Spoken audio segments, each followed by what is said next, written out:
Dramatické chvíle zažilo 15 hasičov z Tornale, Revúcej a Rimavskej Soboty. Ponáhľali sa hasiť trojizbový byt v paneláku, ale podnájomník ich nechcel pustiť dovnútra. Bez akýchkoľvek emócií čakal na balkóne a odmietal pomoc.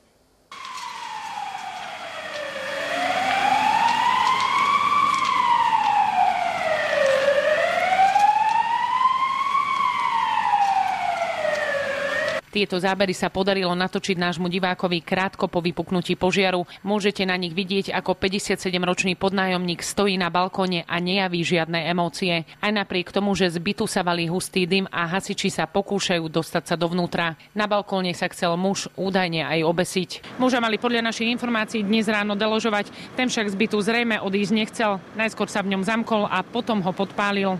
Dym si okolo 8:30 všimli pracovníci bytového družstva. Podnájomník už stál na balkóne, no dym si nevšímal. Toto dokonca odpovedal pracovníkovi, ktorý ho na to upozornil. Neboj sa, nehorí, nevolaj hasičov, nehorí.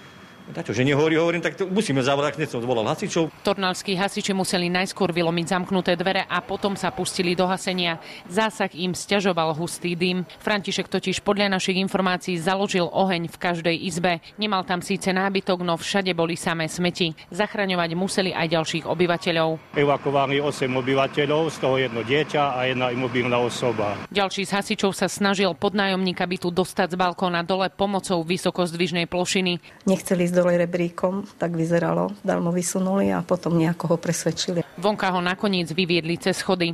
To sa ho už ujali záchranári, ktorí ho ošetrili a previezli na chirurgiu do Rimavsko-Sobotskej nemocnice. Bol pri vedomí, no oheň mu spôsobil zranenia. Popáleniny 1. a 2. stupňa na tvári, na krku, ramene a chrbte. Trojizbový byt, v ktorom František býval, takmer celý zničil oheň. Škody predbežne vyčíslili na 10 000 eur. Požiar sa však vďaka rýchlemu zásahu hasičov nerozšíril do ďalších bytov. O prípad sa zaujíma aj polícia.